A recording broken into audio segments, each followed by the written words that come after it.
What's going on, guys? So, I was talking about doing a video of some kind of like ham radio essentials, and so I need to kind of just try and do this on the fly, like everything else. So this is kind of a video for ham radio do-it-yourselfers, experimental people. You know, what I think is the spirit of amateur radio. I really need to stop using the term ham radio because it refers to pigs, and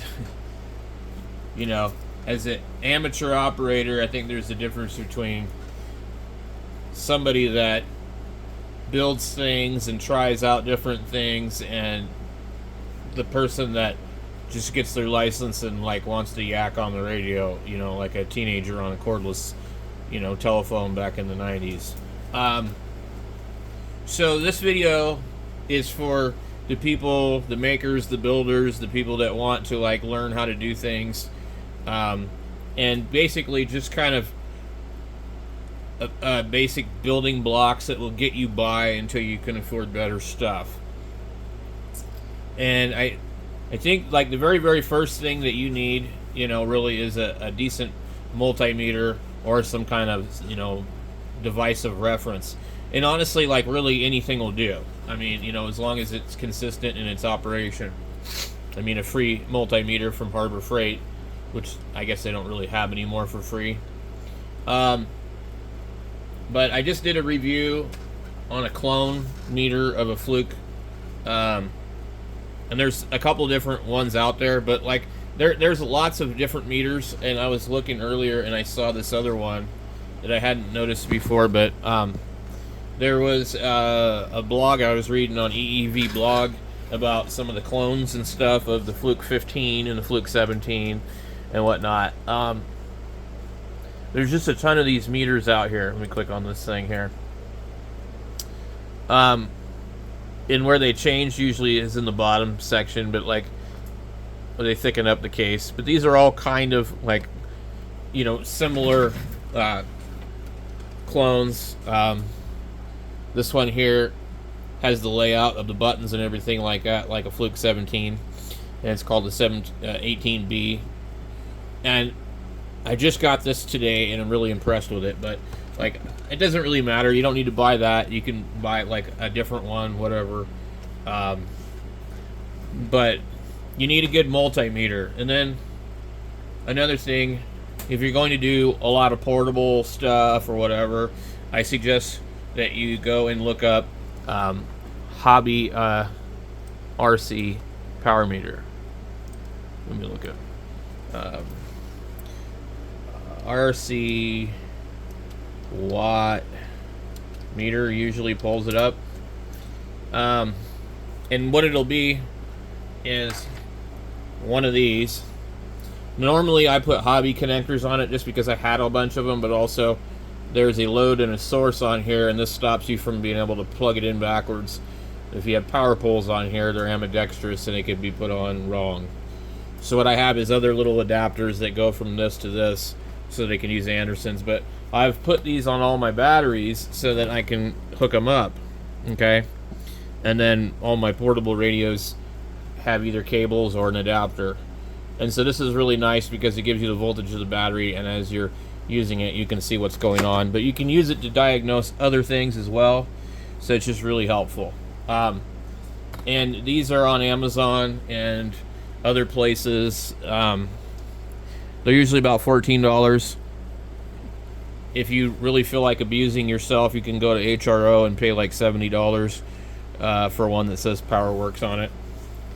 There are some that have a textured rubber outer coating. There are some that are smooth. You may find that if you order 4 or 5 of them, they may not all read exactly the same. So it's a general tool of reference, okay? It's not a benchmark, but once you use it for a while, you'll get an idea of how things are. Now, I'm trying to think of what other item is really important. I guess for ham radio, as far as antennas and things like that, I would say probably the Nano VNA and the Tiny SA. And so, like, we have both of them here. So let's go look that up really quick and just show you on the screen here. Okay, Tiny SA. Now, the Tiny SA is usually about $59 if you want the small 2.8-inch screen.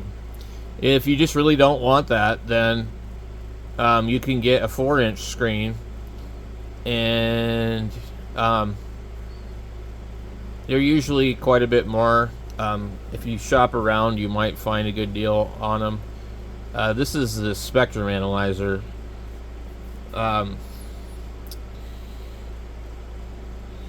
So for the Tiny SA, you could look at the output of something. You can do different stuff, but I think that most people are probably going to use the Nano VNA more than the Tiny SA. And I'm not going to get into explaining to you about what you need to do to test the output of a radio, etc., but you cannot transmit directly into this device. So you need to find either an attenuator or a way to sample the RF. So, Nano VNA. I have used my Nano VNA for all sorts of things. There is an RF test board that you can also buy that would be really valuable in learning the other functions of what the Nano VNA can do. I guess I forgot to show you guys what it looks like inside. Pretty much, I think everybody has seen one of these. If you don't know what it is, there's lots of videos on YouTube, but anyway, that's kind of what they look like when they're on. And they have a battery inside of them, and they'll do quite a bit of stuff. So the days of buying, $250 MFJ antenna analyzers are over. There's no reason to do it. So you can find one of these different versions. You want to look for probably the latest version, but I've seen them as cheap as $48. But usually the prices are about, $58. If you want a larger one, they have larger ones for like $82. They're considerably cheaper than the Tiny SA large versions. So there's all kinds of other different ones that have metal enclosures and different connectors. Some of them even have N connectors and SO239s. Like this one here has SO239s, which is a really nice touch. I think they are. Wait, no, those are N's. Oh, I can't tell. It doesn't really give us a picture to where we can tell what they are. Anyway, there's lots of options out there. These are really good for checking an antenna and things like that. I guess you can sweep a filter. You can check a low pass filter, high pass filter, band stop filter, different types of network things. Now let me see if I can find the test board. So the test board's kind of a pain. Okay, because it uses these really small connectors. But this board here, if you catch them on sale, they could be $6, but they're usually about 12. And what it has here is these different filters, which is like the top a 30 megahertz low pass filter. At the top next to that is a high pass 100 megahertz filter. There are a couple different versions of these out there, so just be aware of that. But when you need to figure out how to learn to measure something, this board is invaluable, because you're going to realize that you don't know how to measure these things. But through a couple of videos and some instructions, by the way, this particular board I think is the one I bought. It came with no instructions. You'll learn how to measure things, and then if you wanted to test something or build a circuit, you could build a circuit and then use this to test it. Not this board, but use the Nano VNA. So this has a low pass filter, high pass filter, band pass filter, band stop filter, which is kind of like a notch. And then SWR plots, capacitor, inductor, and then they use this really weird symbol for a resistor, capacitor, and a resistor, so an RC circuit, and then a capacitor and an inductor, so LC, and then a capacitor in series with a resistor and inductor in parallel. I don't remember which one that is, LCR or something like that. But then next to it is a resistor in parallel with the capacitor and inductor in series. And these are things that you would see on your test for your extra and different things like that. So understanding this could actually teach you an awful lot if you're trying to study for your license. And then they have attenuators, and then they have a load and open and short, which you can also use to calibrate your thing. But you literally want to buy this board with the intentions of understanding it as quickly as possible, minimizing the amount of times that you're disconnecting these little connectors, because they're really only designed to be connected and disconnected so many times. I think maybe someone said 30 times per connection or something. I don't really know, but they're kind of a pain, and they're sort of hard to remove when they're clipped on. But this here would help you figure out how to use the Nano VNA for other things besides testing SWR of an antenna. There's some other ones here that allow you to plug in and build a circuit, and it has SMA connectors, which are far more preferred. I think these are little strips here, so you solder what you want to that and then plug it into that. They show them putting a crystal in here, then sweeping the crystal. And look at this. Isn't that cool? So these got the crystal in here, and they're running this signal through the crystal and seeing what it looks like. How awesome is that? That's something I definitely haven't tried yet, but would love to try. And so this little board here will do that. So that's another really awesome, interesting board, and you kind of get to put it together yourself and do some soldering. Okay, so those two are really great to have. Now the next thing I would say is a soldering iron, a soldering gun, and a hot air rework station. So let's look up hot air rework station, and if you can find a deal, you can find one that will have both items, and hopefully it comes with some tweezers and some other stuff that you won't have to buy separately. Now I myself already have a whole box full of vintage Weller soldering guns of different sizes, some soldering pencils and things like that, and a couple of Weller soldering stations. If you can afford to, get a Weller soldering iron if you're going to be doing a lot of work. I have bought cheap Harbor Freight soldering guns in the past, and they would burn up the tips and things like that, and they worked, but they didn't work forever. They just and they wouldn't sell replacement tips. So let me go in here and narrow this down to we go here to prime, so that we don't have to see stuff that's shipped by third party, and I'm gonna reduce the price to $60,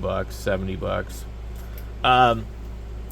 My Weller soldering station that I use is commonly sold at Home Depot, and it's about $119 on Amazon, and it's digital, and it has a timeout sleep function, which is really nice. But you can buy something like these for $54. There's different ones. And here's one for $33. This one comes with pretty much everything you need. You got the hot air rework station. You've got the iron. You've got a few tips. I don't personally care for these kind of tips for the hot air, but it's not a big deal. A couple rolls of wire. I mean, $33. And temperature control for both of them. Some of these only display Celsius, but it is what it is. So you just want to look through on Amazon. Here's this other one. I prefer these type because these usually have a transformer in them. So let me come over here and show you real quick. So this is the one that I bought, and there are different versions of this one. So this one is not really controlled on the iron. I've used the iron a couple of times. I found it works good, but I could seriously not guarantee anything because I've seen these not last long at all on irons. Some of these, when you buy them, see this one, they twist on. And when you put it in here, it's supposed to go to sleep. As you can see over here, I've removed some surface mount components with this. And I'm new to doing all that, so I can't really give you a ton of advice. But this is heavy. It actually has a transformer in it. It's not plugged in currently. It does not have the switch on the back. That's another thing to be aware of. This thing actually draws power when it's plugged in. That's why it's not plugged in. I would look for one with a switch on the back, because the wiring is also considered to be backwards too. I forget. Some people said there's an issue with them, so you need to keep that in mind. But the transformer powers up and then it goes to the board. These switches are actually after that. So this thing's on all the time. The weller that I recommend is this one right here, and it is really nice. And the base of it is all metal, and it's just a really quality iron. You can get lots of different tips for it. It's the WEP 70, and so he heats up super fast. It's a great soldering iron. You can pick them up at Home Depot if you just need one right now, and you're like, I have to have one of these right now. So, this is also something else that I'll talk about here in a minute. Oscilloscope, multimeters, oscilloscopes, VVTMs. There's lots of other stuff, that we can cover. But anyway, what I want to just basically touch on is this stuff for right now, and we'll get to the other stuff in a minute. So if you're going to build stuff or you're going to experiment or whatever, you're going to need some kind of, soldering equipment. And you can, get by with this stuff for a while, and you might have no problems ever. I don't know. They're all kind of different. There's a few different brands that make different things, but you'll notice that there's a common similarity to all of it, and you just kind of got to go through and sift through and find what you want. And as long as you're not spending a ton of money, it's not a big deal. And put it through its paces as soon as you get it, because you get 30 days with Amazon, so no point in sitting there with it and then going deciding to use it 6 months later and then burning it up.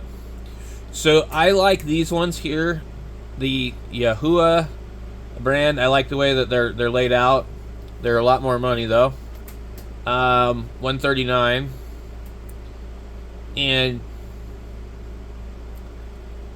they also make some desoldering stations, which it depends on what you're going to be doing, but if you can get one of those. See, here's one of these versions with the dual meters. Now, as far as whether or not it has a switch in the back, I don't know, because they're not showing the back of it, but they possibly do in the video. Holy moly. That is super annoying. Okay, so around the back, see there's a switch. So you want to try and find out if it has a switch. Buy one with a switch, okay? It's just, do a little detective work to find out if it has one. Maybe even send a question to the seller. I bought mine because it was on sale. And it was really on sale, like $28. And as you see, a lot of times they're $48 and they don't come with both parts.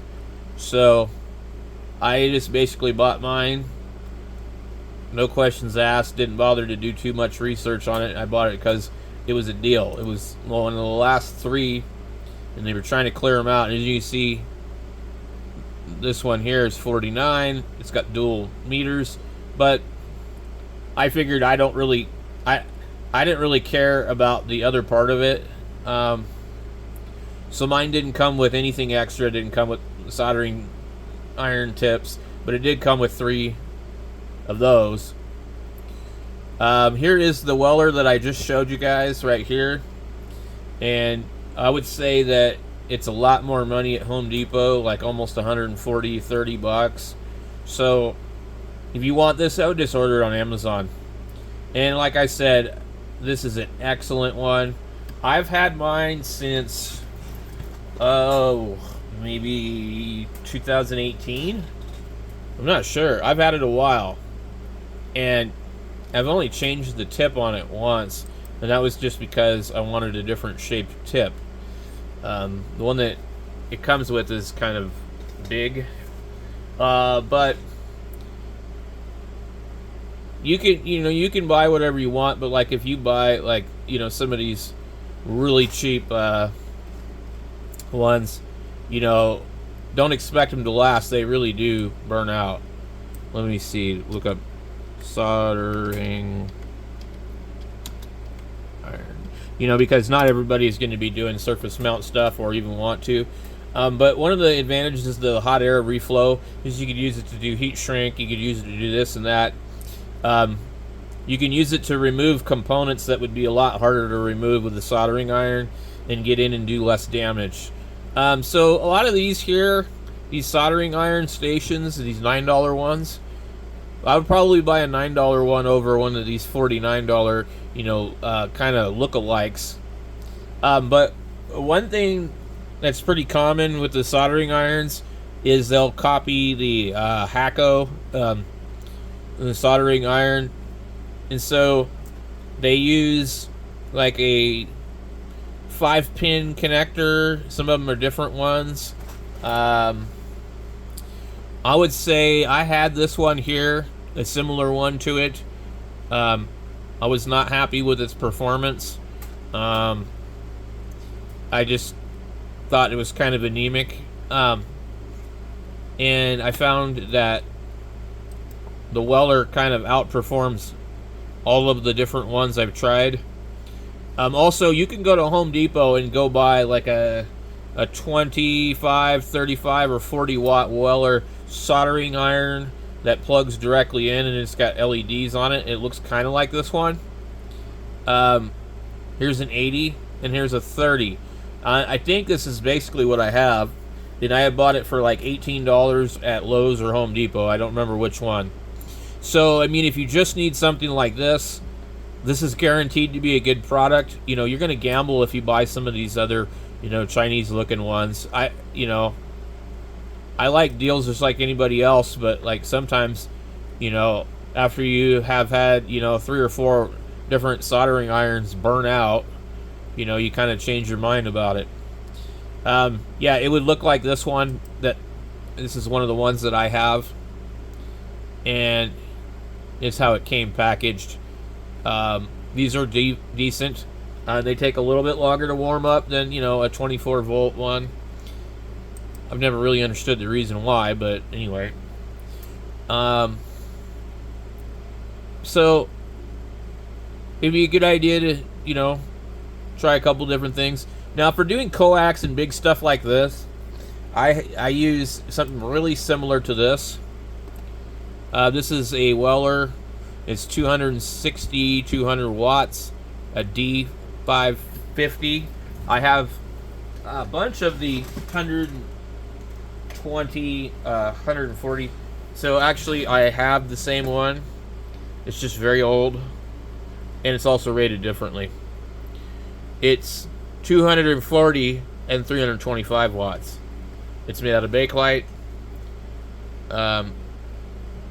These are good to look for swap meets, thrift stores, ham fests, that sort of thing. The new one we can read the specs on the side. It's only 260 watts. I don't know why they call it the D550, but this one was 240, 325. So 325 is quite a bit. There are other ones that are more common than that one. That one's not very common. The regular soldering gun. Let me see. Give me a second. Okay, so I actually found this one a couple days ago. And this is the classic 8200, 100, 140. This is good for a lot of stuff. It kind of struggles a little bit on some coax stuff. As you can see here, it was $649. You can still buy a new version of this. These are the ones that you're going to find the most.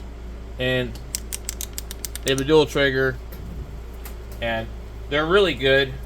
I mean, like, kind of like the industry standard as far as I'm concerned. But for the stuff that we do nowadays, they're a little bit too big. And then when we need to do big stuff, they're not quite big enough. So you want to probably try to be in the habit of not using a soldering gun as much, unless you're doing just big stuff.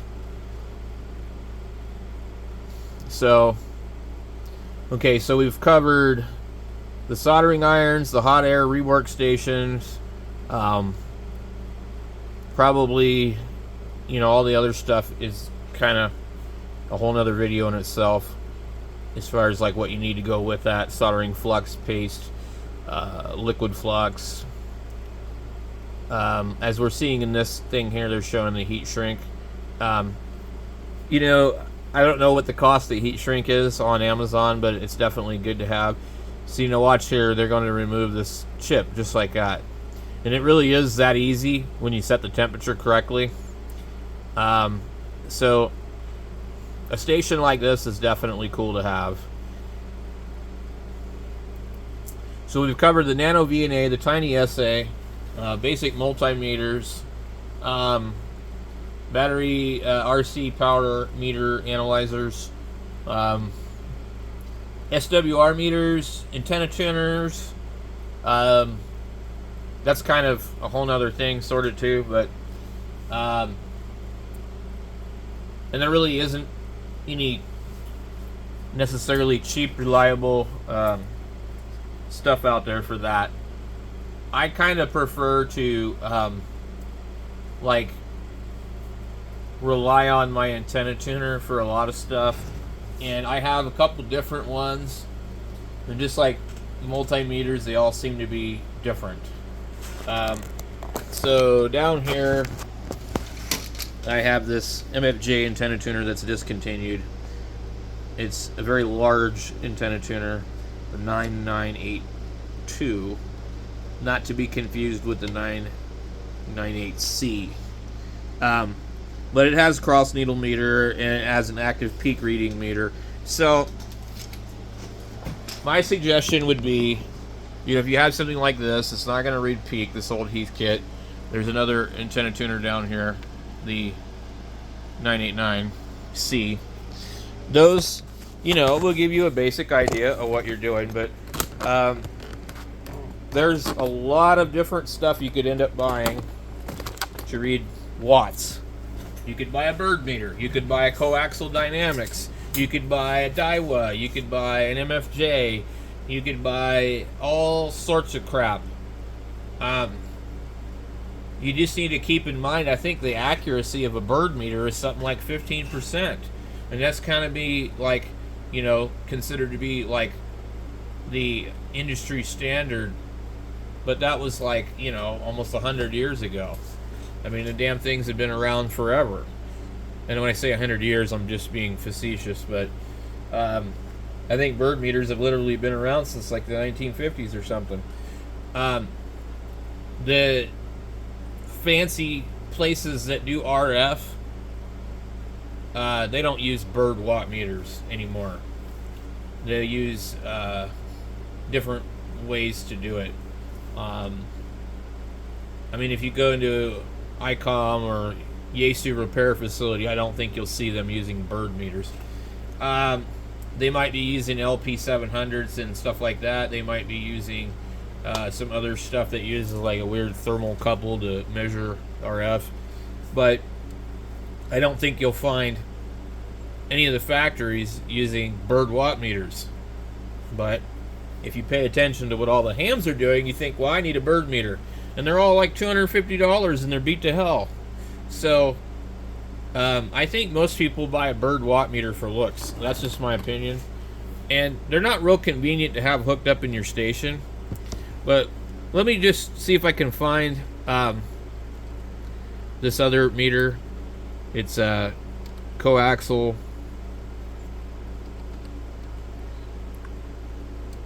dynamics. The other problem with the bird meters is only certain ones ever read peak, and then you have to put the peak board in there. And I don't know if we'll actually let me see.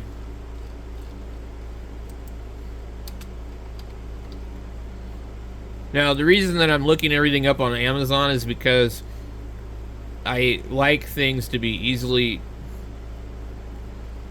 achievable for an average person living far away from the ability to get good deals on Craigslist or ham radio swap meets. Okay, so these DOSI meters, absolutely avoid these. These are absolute CB crap, okay? They might be accurate on 27 megahertz, but once you start getting away from that frequency, they're not good. And they've been known to like grossly read higher than everything else. These kind of things here, avoid these. There's no reason to own any of this crap. I do not know about these. I see lots of people use these SureComs to measure HTs and handhelds. And they might be good. I don't know. I actually have an old Radio Shack 2 meter 440 inline one that looks something like one of the ones up here I saw. It looks kind of like this one. So I don't know anything about these. I don't know if any of them are good or not. But apparently we're not going to be able to find that. So we do know that they have bird on here. What? Meter. Okay, so these are probably new or being sold by a third-party seller. It's a lot of money for a bird watt meter. I'm really annoyed that they keep showing this picture of this stupid DOSI meter. I mean, like, seriously, this is for CB guys, so that they can sit here and talk and watch the meter, and it looks cool. They see the meter swinging all over the place, and they think that they're running this awesome station. But they also only go to 1,000 watts, which isn't going to do you any good if you're going to work on amplifiers. In fact, it's not going to do a CB guy any good if they have any kind of real equipment. So, anyway, those are junk. There's no reason to own one. If somebody gives you one for free, sell it. Let some other idiot buy it. We have some of these kind of meters here. I see these. I don't know if they're any good or not. Which brings me to what's next to it, a dummy load. It's a good idea to have a tuner that has one in there or buy one. So some of these are kind of interesting. But anyway, we're straying off the topic. So the other thing I would say you want to have is a dummy load for testing. And I think that's really about it for like the basic stuff. Some hand tools, you know, good screwdrivers, wire cutters, wire strippers, wire crimpers. I mean, what other stuff? There's actually some like really interesting kits on Amazon. Let me see if we type in DIY Electronic.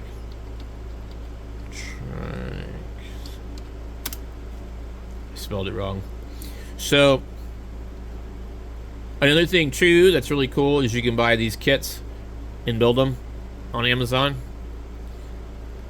And since we don't have Radio Shack anymore or any of that kind of stuff, this is all kind of, you know, neat. Like when I was a kid, I grew up and we would had electronic sets where everything was put in this like thing and you had to, you know, hook the wires up. I like to have a caliper like this for measuring certain stuff, but that's because I do a lot of 3D printing and other mechanical stuff. So it can't possibly hurt to have one.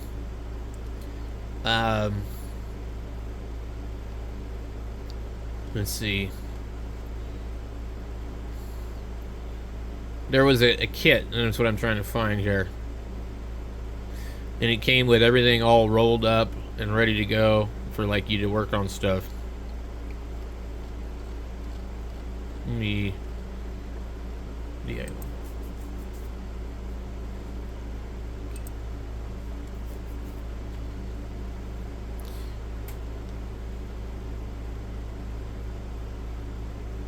Interesting. Okay, well, maybe if I type in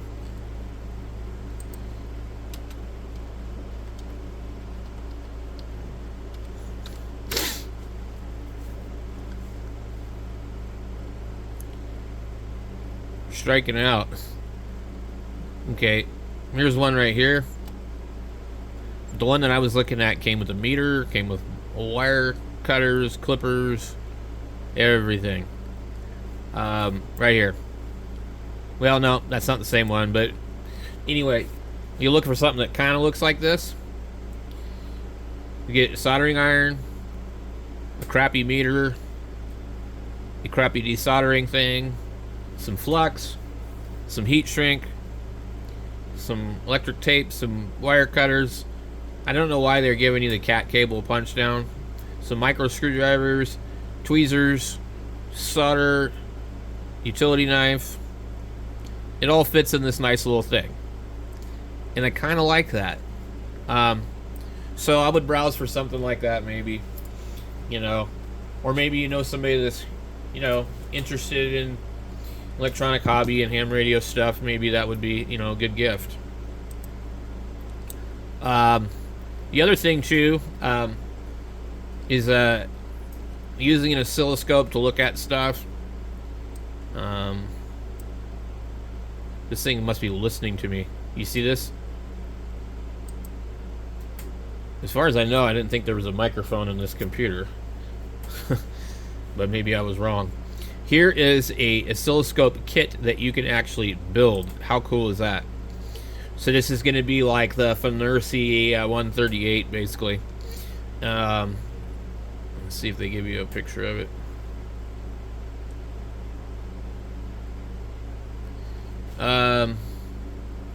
I don't know if this is like completely all surface mount, so I highly wouldn't recommend that to somebody new that hasn't done surface mount. But anyway, so for the cheap oscilloscopes, I have this one here. I really am not happy with it. It's not accurate. If it's not in the perfect range, it reads erroneous readings. I just really think it's a piece of crap. That's just my opinion. You can buy one of these little things right here for 42 bucks, and it's gonna do pretty much, you know, the same as this piece of junk. This just looks like a real oscilloscope, but it's kind of a toy. I don't know anything about any of these other cheap ones. I'm assuming they're going to be somewhere in the same idea. But there's lots of different stuff. Here's a digital microscope. This is good if you're going to be doing surface mount.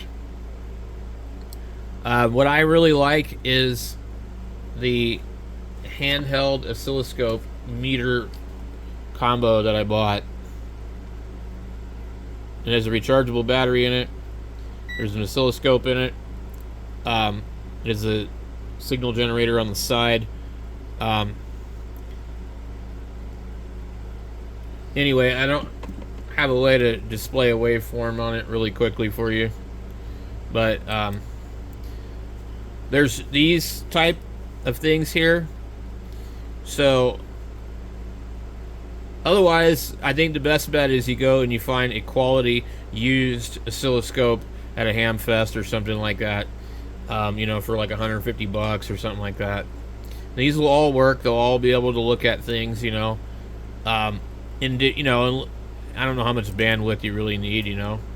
So here is this one, and this one is a 50 megahertz. It's by default set to 30. It is a really good multimeter. It measures pretty much everything. These are great. I have the 702, not the 703, because I didn't think I needed more than 10 megahertz bandwidth. And the other thing too that's nice about those is that you have an oscilloscope that's isolated from the mains. But anyway, what is this one? Same one. They have the tablet versions. They have the handheld versions.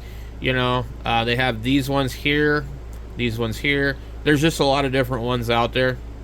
And if you find that you're going to need an oscilloscope all the time, then you go buy something nice, you know.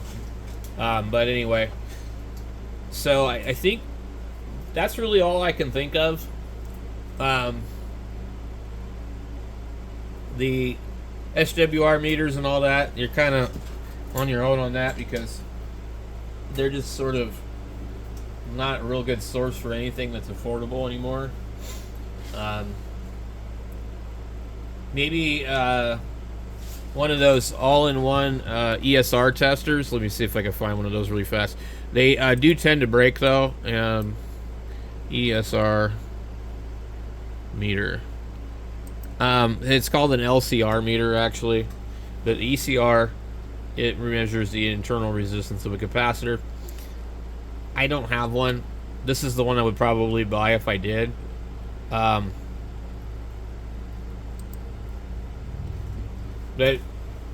I don't find that I'm needing to do this too much. Usually it's when I work on old radios from the 70s and 80s and I want to, like, you know, check the capacitors and stuff. And so now I'm not 100% sure that you can even accurately test them in the circuit, but anyway, this is just a nice meter. I've heard good things about it. There are several different versions that all look the same. I don't know if they're all different or the same. They have this one here. This is the one I usually see, at $59. And it has 4 stars. So there's other testers like this, like that one, $230. So the ones that I'm thinking of are these right here, and these will test all sorts of stuff. They'll test resistors, capacitors, inductors, transistors, LCRs, all sorts of stuff. And they come in different forms. They have different versions. This is the one that I've had a couple of, like this. They look like that. That's kind of like the bare bones. You put a 9-volt battery on it, and I've had a couple of them fail. I've also seen other people have a couple of them fail.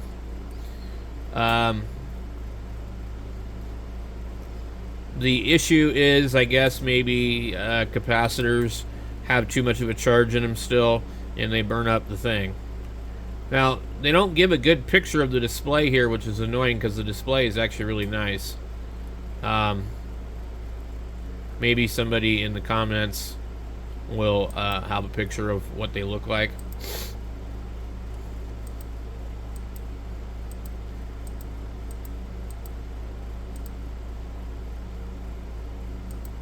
Doesn't look like it. Okay, so see, that's what the display looks like when you test a transistor. Did it give you the gain and some other stuff? I don't know what the UF is. These are really, really neat for what they do, but they're just not reliable. And that's basically what's going to be in the other ones. Why is it not showing my picture?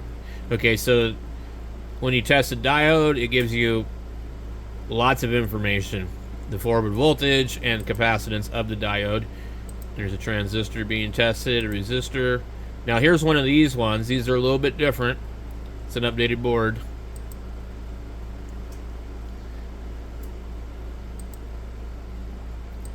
But one of these is really great to have for testing things. Just keep in mind that you might end up buying a couple of them.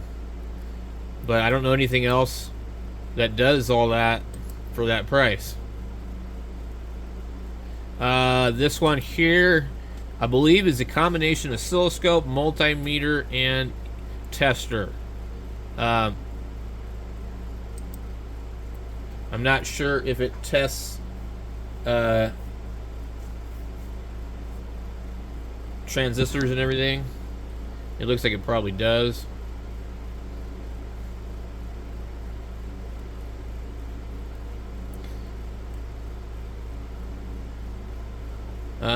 Three-in-one handheld oscilloscope, DDS signal generator, and transistor tester. So something like that would be good to have too. Anyway, guys, I can't think of anything else to add to the list at this point. I mean, there's a lot of stuff. You know, there's cheap ways to get stuff, and you know, some things just take time to acquire.